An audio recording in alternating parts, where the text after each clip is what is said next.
Good afternoon. Yes, the boxing world all changed, Eddie, after yesterday's announcement. The British board are cancelling events into early April, and first of all, the right decision.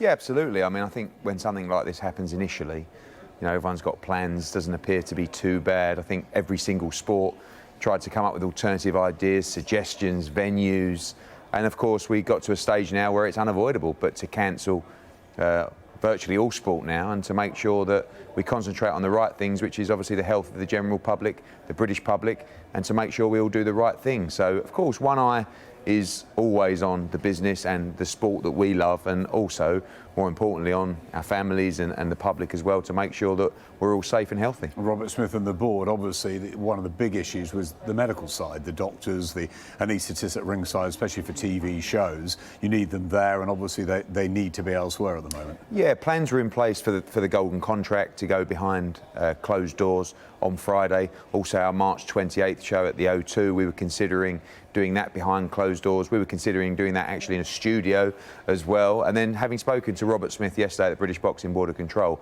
it was clear that then it becomes a problem with doctors and potential access into hospitals if a fighter's injured on the evening, and then it becomes a complete no-go. Removing from the pandemic, we then come into putting fighters at risk, and of course that's a non-starter for us at all. So, various ideas for moving from mass gathering to behind closed doors to studios, but all of those right now put on hold as we wait to see. I do believe there is a chance over the coming weeks where the medical side can be approved by the British Boxing Board of Control, and we could go back to looking at events in studios and behind closed doors.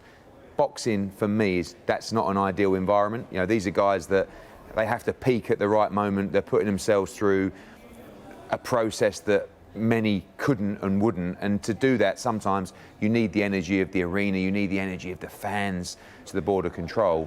Medically, we can't provide the necessities needed for what is a dangerous sport. Yeah, health is the most important thing, of course. Develops, I guess. Yeah, I think a lot of it's been taken out of the hands of, whether it's Matchroom Boxing, whether it's the Premier League, whether it's another governing body, and the right decisions have been made. We're all businesses.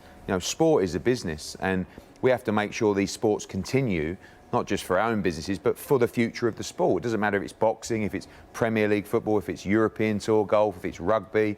We can't just sit still and, the people in charge of controlling the game or running the game in the respects of the Premier League, no one's sitting back right now, locking themselves away and not thinking on their feet.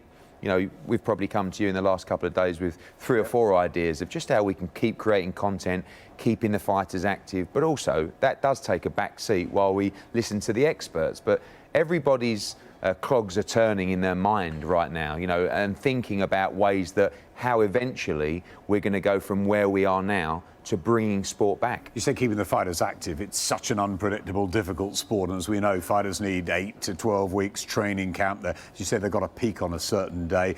What will they be feeling now? Obviously, the income's gone for a while. How do you keep them motivated? I was with Jose Burton, for example, yesterday, and he was like, of course, health's the most important thing, my family, etc. But, I've got no money coming in Friday now. Yeah, and that's a big concern. I think, right now, when you're talking about moving a date from April to June or July, it's a solvable problem that financially some of these fighters can see where they're going. Once we start going beyond that, these guys are going to need help. And of course, this is a sport where you can train 12 or 13 weeks. If you miss fight night, you miss payday.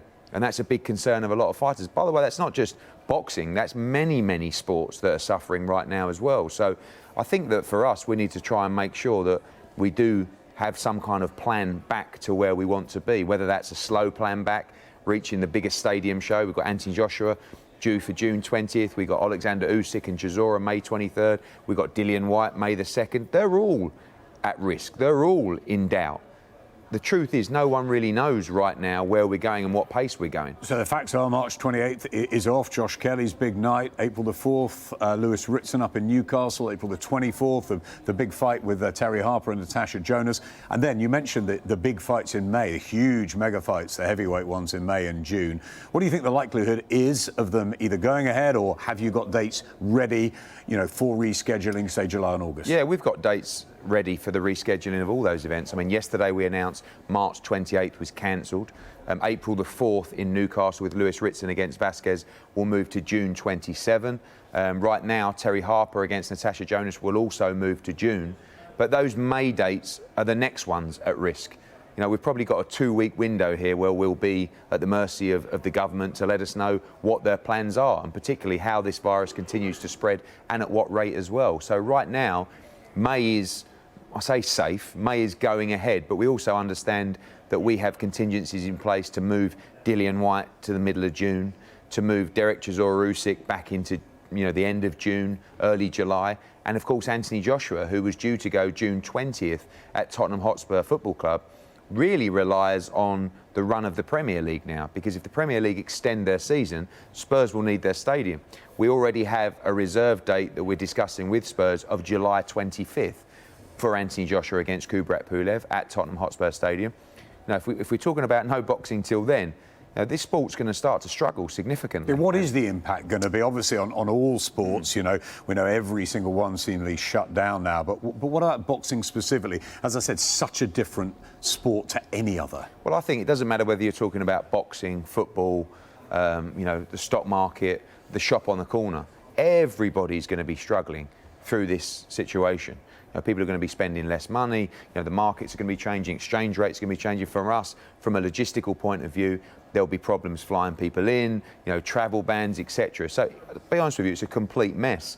Every business, every business, but every sport is a complete mess. Now, for us, really, at the moment, it just looks like a delay of a schedule. Yeah. So right now, there's no immediate panic. And fighters, keep training, they keep do. ticking over. They have to. Fighters, I'm trying to speak to as many fighters as I can to say this is a moment where you have to stay disciplined. Those who go off the rails and forget about their diet or forget about their training, they're the ones that are going to be waiting the longest. This is a sport where you have to stay ready. We don't know whether in 2 weeks' time the British Boxing Board of Control turn around and say we now approve small hall shows, studio shows. There's no government legislation right now that will restrict us from staging behind the doors events. It's really a policy of the British Boxing Board of Control, and the right one. But fighters have to stay ready, and that's the hardest thing. To stay ready without a date in this sport is probably one of the most difficult things to do. But they have to be professional, just like you and us and everybody here. We have to go to work where we can. We have to continue to work as hard as we can, and we have to plan for the future. It is such a worrying situation. I think you said Bob Arum at 88 has never seen anything like it in his lifetime. We've had the pre-qualifying for the Olympics, called off after 3 days, some in, some not. It's just everything's up in the air. But I guess the most important thing from us, from the boxing world, is that the health is the most important thing for fighters, families and everybody associated. Absolutely, and I think as frustrated as the fighters are, they can see that as well. This is a completely unique situation that has never happened before and hopefully will never happen again.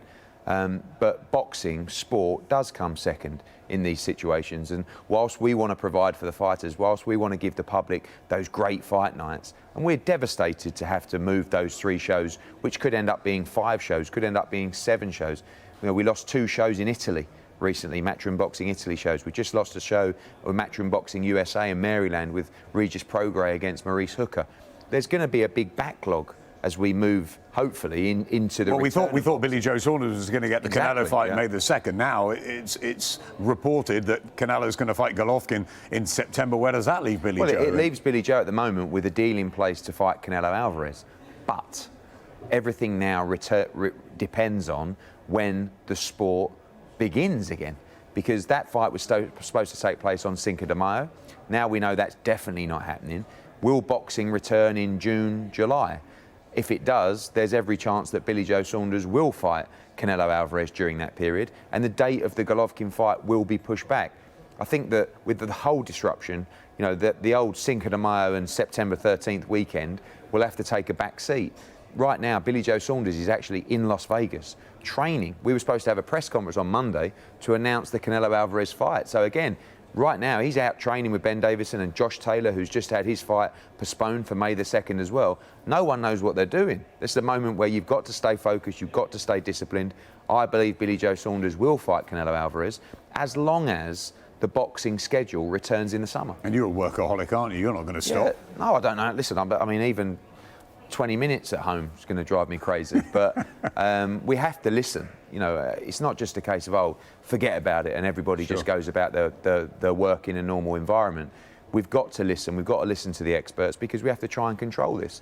You know, for us, Matchroom is not just our business, it's our life. It's a family business. So my dad has already put plans in place to stage snooker, to stage darts behind closed doors.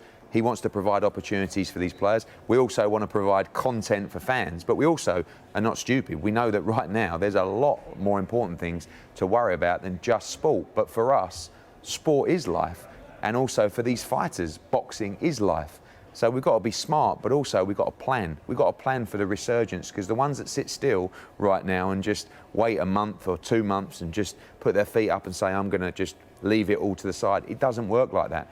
The Premier League have got major decisions to make.